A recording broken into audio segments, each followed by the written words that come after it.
And I'm pretty sure it's brand new for everyone in period 2. So please help out people, not just in this class, but help out everybody in study hall 2. People are going to need some help with this. So if you are more of an expert on this, please help people out. Okay. Here is the first rule. The letters might be different in your book, so forgive me. All right, so we got a to the x, a to the y. Now notice, the base is the same. Remember, base is the big number, exponent is the tiny number up in the air. The base has to be the same, otherwise you're not going to be able to simplify. If the bases are different, then there's no simplifying. Okay. If the bases are the same, then what you're going to do is you're going to be able to add those two exponents. And here is the reason. Let's try with some easy numbers. Let's take, let's keep it as a, and let's use a to the third power times a to the second power.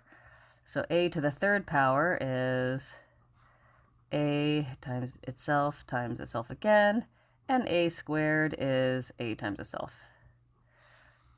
All right, well, how many times do we have a being times by itself all together? We have 1, 2, 3, 4, 5. A to the fifth power, which we could have just gotten by adding 3 plus 2 is 5.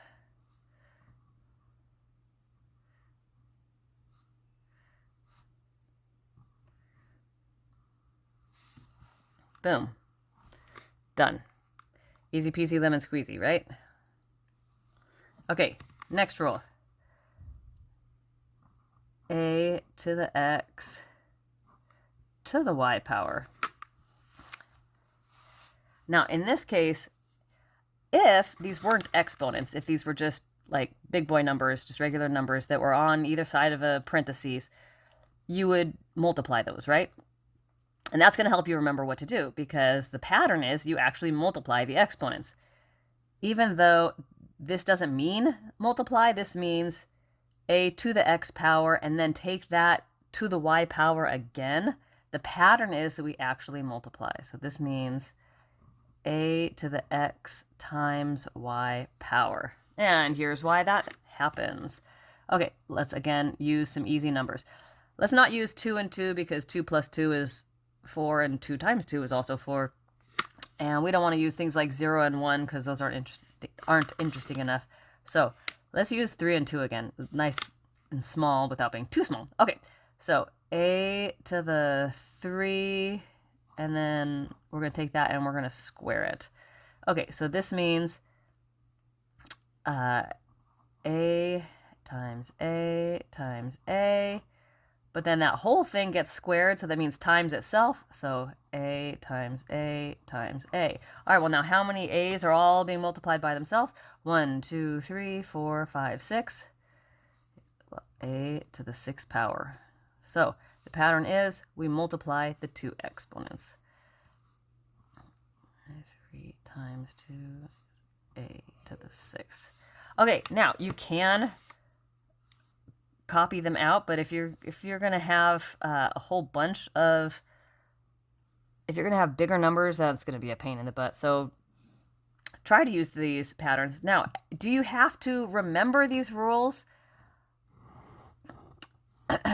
Well, that's a good question. And I don't really feel like you do have to remember these rules if you can remember to use an easy example like 3 and 2. If you can just plug in some easy numbers and you think, oh, I can't remember, am I supposed to add the exponents or am I supposed to multiply the exponents?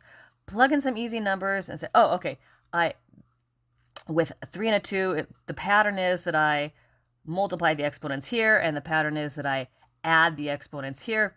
So that way, when you are taking, let's say, the SATs later on, or whatever sort of test, whatever sort of class later on, you're not expected to memorize these rules forever and always. If you just use an easy example, you can just figure out what the pattern is. Okay, cool. So please help each other out. Thank you. Goodbye.